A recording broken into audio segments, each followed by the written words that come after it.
آداب ناظرین، اردو خبروں کے ساتھ میں زبیر قریشی۔ آج کے اہم موضوعات ہیں: لاوے پورہ انکاؤنٹر، پولیس نے کیے مہلوکین کے اہل خانہ کے دعوے مسترد۔ لیفٹیننٹ گورنر کو محبوبہ مفتی کا خط، جاں بحق افراد کی لاشوں کو اہل خانہ کے سپرد کرنے کی اپیل۔ وادی کشمیر میں سردیوں کا زور بدستور جاری۔ اور نئے سال کی آمد پر شدید سردی کے باوجود گلمرگ میں زبردست گہما گہمی۔ خبروں کی تفصیل میں جانے سے پہلے آپ کو یہ بتاتے چلیں کہ اردو خبروں کا یہ بلیٹن آپ ہماری آفیشیل ویب سائٹ www.greaterkashmir.com کے ساتھ ساتھ Facebook page, Instagram page, Twitter handle اور یوٹیوب چینل پر بھی دیکھ اور سن سکتے ہیں۔ اور اب خبروں کی تفصیل۔ جموں کشمیر پولیس نے آج اپنے ایک بیان میں لاوے پورہ انکاؤنٹر میں جاں بحق کیے گئے لواحقین کے دعووں کو مسترد کرتے ہوئے کہا کہ مذکورہ انکاؤنٹر جنگجوؤں کی موجودگی کی مصدقہ اطلاع ملنے کے بعد ہی شروع ہوا تھا اور انہیں بار بار ہتھیار ڈالنے کی اپیل کی گئی تھی۔ جاں بحق اعجاز مقبول گنائی کے لواحقین کے اس دعویٰ کہ وہ فارم داخل کرنے کے لیے یونیورسٹی گیا تھا کو پولیس نے مسترد کرتے ہوئے کہا کہ جدید طریقوں سے اس دعویٰ کی جانچ کرائی گئی، جس میں ٹیلی کام کے محکمہ کی ریکارڈنگ بھی شامل ہے، سے یہ دعویٰ صحیح ثابت نہیں ہوتا۔ پولیس کے مطابق زبیر پہلے پلوامہ، پھر اننت ناگ، شوپیاں اور بعد میں پلوامہ گیا تھا اور آخر پر وہ لاوے پورہ پہنچا تھا۔ پولیس نے کہا کہ پس منظر کا جائزہ لینے کے بعد اس بات کا انکشاف ہوا ہے کہ اعجاز اور اطہر نے جنگجوؤں کی ہر صورت مدد فراہم کی۔ پولیس کے مطابق اطہر حزب کمانڈر رئیس کاچرو کا رشتہ دار اور بالائے زمین کارکن تھا جو 2017 میں جاں بحق ہوا تھا۔ پولیس ترجمان کے مطابق اس کے باوجود وہ کیس کے ہر ممکن پہلو کی تحقیقات کر رہی ہے۔ اسی بیچ پی ڈی پی صدر محبوبہ مفتی نے آج جموں کشمیر کے لیفٹیننٹ گورنر منوج سنہا کو ایک خط لکھا، جس میں انہوں نے لاوے پورہ فائرنگ کے تبادلے میں ہلاک ہوئے تینوں نوجوانوں کی لاشوں کو ان کے اہل خانہ کو واپس کرنے کے لیے مداخلت کی درخواست کی۔ یاد رہے کہ پولیس کے مطابق لاوے پورہ سری نگر میں بدھ کو ایک معرکہ آرائی کے دوران 3 جنگجو جاں بحق ہوئے تھے، جن کی شناخت پلوامہ اور شوپیاں کے اطہر، اعجاز اور زبیر کے طور کی گئی تھی۔ اسی روز مہلوکین کے گھر والوں نے دعویٰ کیا تھا کہ یہ کوئی جنگجو نہیں بلکہ عام شہری تھے۔ وادی کشمیر میں مطلع صاف رہنے کی وجہ سے درجہ حرارت نقطۂ انجماد سے مزید نیچے گر گیا ہے، جس کے چلتے سردیوں کا زور بدستور جاری ہے۔ شدید سردی کی وجہ سے جھیل ڈل کی سطح اور دیگر آبی ذخائر منجمد ہوئے ہیں۔ وادی کے کم و بیش سبھی علاقوں میں نل جم گئے ہیں اور دیہات میں قدرتی آبی ذخائر بھی مکمل طور پر جمے ہوئے ہیں، جس کی وجہ سے لوگ گونہ گوں مشکلات سے دوچار ہیں۔ ادھر محکمہ موسمیات نے وادی کشمیر میں برف باری کے ایک اور مرحلے کی پیشگوئی کی ہے۔ متعلقہ محکمے کے مطابق 4 اور 5 جنوری کو درمیانی سے بھاری درجے کی برف باری متوقع ہے۔ مشکلات تو آتی ہے کیونکہ ابھی کا ٹائم ہے، یہ سردیوں کا ٹائم ہوتا ہے، مگر اس مشکلات میں بھی جو مزہ ہوتا ہے ٹورزم کا، جو یہاں پہ ٹورزم آتے ہیں، جو یہ فریز ہوتا ہے، جب یہ نظارہ دیکھتے ہیں، گھومنے آتے ہیں، یہاں پہ شکارہ گھومنے آتے ہیں، فریز دیکھتے ہیں کہ کیسے جم جاتا ہے، کیونکہ یہ تو وہ ویری بیسٹ سین ہے یہاں کا، جو یہ ڈل لیک کا یہ نظارہ ہوتا ہے۔ اور فریز تو ہوتا ہے، مشکلات تو آتی ہے، مگر مشکلات سے ہم راستہ بناتے ہیں، پھر اپنے سٹینڈ پہ بیٹھتے ہیں، جب کسٹمر آتے ہیں تو نکالتے ہیں، مشکلیں تو آتی ہی رہتی ہے۔ وادی کشمیر میں جہاں شدید سردی کی لہر جاری ہے، وہیں سیاحتی مقام گلمرگ میں غیر ملکی غیر مقامی سیاحوں کے علاوہ وادی سے تعلق رکھنے والے لوگوں نے نئے سال کی آمد کا خیر مقدم کیا۔ سال 2020 کی آخری رات گلمرگ میں ٹھہرنے کے لیے کثیر تعداد میں آئے لوگوں نے تمام چھوٹے بڑے ہوٹلوں میں قبل از وقت ہی ایڈوانس بکنگ کی تھی۔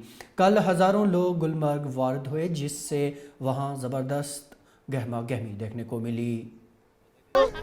Happy New Year Kashmir to you. Happy New Year Gulmarg. Happy New Year to you. دلی میں پب ہے، ادھر بس یہ ناچو گاؤ، بٹ یہ بہت نیو ہے ہمارے لیے کہ سارا ہر جگہ بنا سفید چادر لگتی ہے، یہ کہ ہر جگہ بس پیس بہت ملتا ہے کیونکہ نیچر ہے، ہمیں نیچر دکھتا ہے، بہت پیس ملتا ہے، ادھر ساری ٹینشن دور ہو جاتی ہے۔ تو دن بھر کیا کر رہے تھے پورا بتائیے۔ ہاں جی، ہم ادھر دن بھر کھیل رہے تھے، برف ایک دوسرے کے اوپر پھینک رہے تھے، اسکی کر رہے تھے، ڈانس کر رہے تھے، گانا گا رہے تھے، ادھر جو کرنا سب کر سکتے ہیں، بہت مزہ آتا ہے۔ ضلع بارہمولہ کے پٹن علاقے میں آج ایک تیز رفتار سومو گاڑی نے ایک راہگیر کو کچل کر ابدی نیند سلا دیا۔ تفصیلات کے مطابق پٹن میں دو سومو گاڑیوں کے ڈرائیور ایک دوسرے کا تعاقب کر رہے تھے کہ اس دوران ایک گاڑی نے ایک راہگیر کو کچل ڈالا۔ مذکورہ راہگیر کو فوری طور پر ہسپتال منتقل کیا گیا، جہاں ڈاکٹروں نے اسے مردہ قرار دیا۔ سری نگر میونسپل کارپوریشن نے آج شہر سری نگر میں ماسک نہ پہننے والوں کے خلاف کارروائی کرتے ہوئے کئی افراد سے جرمانہ وصول کیا۔ یاد رہے کہ کارپوریشن نے کچھ دن قبل ہی تنبیہ کیا تھا کہ 1 جنوری سے کسی کو بھی ماسک کے بنا گھر سے نکلنے پر جرمانہ عائد کیا جائے گا۔ اسی تنبیہ کو عملاتے ہوئے آج کارپوریشن نے سری نگر کے کئی علاقوں میں ماسک نہ پہننے والوں کے خلاف کارروائی عمل میں لائی۔ آج سے ہم نے یہ شروع کیا ہے، کووڈ-19 کے جو گائیڈ لائنز گورنمنٹ نے دیے ہیں اس کے خلاف جو ماسک نہیں پہنیں گے ان کو فائن ہو جائے گا۔ آج سے ہم نے وہ سٹارٹ کیا ہے، آج سے ہی کوآپریٹ کرتے ہیں اور ان کو اویئرنیس بھی کرتے، ہم ماسک بھی بیچتے ہیں ان کو ساتھ ساتھ اور فائن بھی کرتے ہیں۔ ان کو آئندہ کے لیے ہوشیار رہنا ہے۔ ٹن مرگ میں آگ کی ایک شبانہ واردات میں لاکھوں روپے کی مالیت کی جائیداد خاکستر ہو گئی۔ اطلاعات کے مطابق ٹن مرگ کے وارنو علاقے میں رات کو ایک دکان سے آگ نمودار ہوئی، جس کے شعلوں نے متصل دکانوں اور رہائشی مکانوں کو بھی اپنی لپیٹ میں لے لیا۔ Fire and emergency service, police اور مقامی لوگوں کی کوششوں سے آج صبح آگ پر تو قابو پا لیا گیا، مگر تب تک نصف درجن دکان اور کئی مکانات راکھ کے ڈھیر میں تبدیل ہو چکے تھے۔ ڈسٹرکٹ کورٹ کمپلیکس بھدرواہ میں گزشتہ شام آگ کی ایک واردات میں کورٹ کمپلیکس کی عمارت اور احاطے میں موجود صوفی بزرگ کا مزار مکمل طور پر تباہ ہو گیا۔ تفصیلات کے مطابق ڈسٹرکٹ و پرنسپل جج اور سب جج کے چیمبر سے آگ نمودار ہوئی، جس کے شعلوں نے لکڑی سے بنی اس قدیم عمارت کو اپنی لپیٹ میں لے لیا۔ سرمائی تعطیلات کے چلتے کورٹ بند تھا، جس کی وجہ سے کسی بھی جانی نقصان کی کوئی اطلاع نہیں ہے۔ انتظامیہ نے آگ پر قابو پانے کے لیے ڈوڈا سے اضافی ٹینکروں کو بھی طلب کیا۔ آگ کی وجہ ابھی تک پتہ نہیں لگ سکی ہے۔ پولیس نے ضلع بارہمولہ میں جہلم اسٹیڈیم کے نزدیک ایک ناکہ کے دوران ایک جنگجو اعانتکار کو گرفتار کر کے چینی ساخت کے خاص اور منفرد 3 گرنیڈ برآمد کرنے کا دعویٰ کیا ہے۔ واضح رہے کہ مذکورہ اعانتکار 29 دسمبر کو گرفتار ہوا تھا۔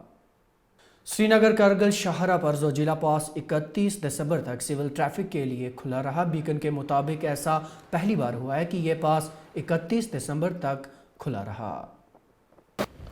اس وقت ہم زوجیلا پاس پر کھڑے ہیں، جو نیشنل ہائی وے 1 ڈیلٹا جو شری نگر سے لے کا روٹ ہے، اس میں جو سب سے امپورٹنٹ پاس ہے، دیکھ سکتے ہیں آپ زوجیلا پاس۔ پچھلے سالوں میں یہ پاس جو ہے 15 سے 20 نومبر کے بیچ میں بند ہو جاتا تھا، کیونکہ کافی بھاری برف باری ہوتی تھی، ٹیمپریچر 15 سے 20 ڈگری مائنس میں چلے جاتا تھا اور سڑک کے اوپر آئس بن جاتا تھا۔ اس سال ہمارے کو مینڈیٹ ملا تھا زوجیلا پاس کو دیر تک کھولنے کے لیے۔ آج 31 دسمبر کو میرے کو یہ بتاتے ہوئے گرو ہو رہا ہے کہ یہ پاس ہم نے کھول کر رکھا ہے۔ آپ دیکھ سکتے ہیں یہ گاڑیاں جو اس وقت کارگل کی طرف سے آ رہی ہیں اور جو سونامرگ اور شری نگر کو جا رہی ہیں، یہ گاڑیاں لائنڈ اپ ہیں اور یہ گاڑیاں ابھی یہاں سے کراس ہونی شروع ہوں گی۔ پہلی بار ہسٹری میں ایسا ہوا ہے کہ 31 دسمبر کو جو ہے زوجیلا پاس اوپن ہے اور سول ٹریفک کی آواجاہی اس پاس کے اوپر چالو ہے، اور یہ ہمارے لیے پروجیکٹ بیکن کے لیے، بارڈر روڈز آرگنائزیشن کے لیے بہت ہی گرو کی بات ہے۔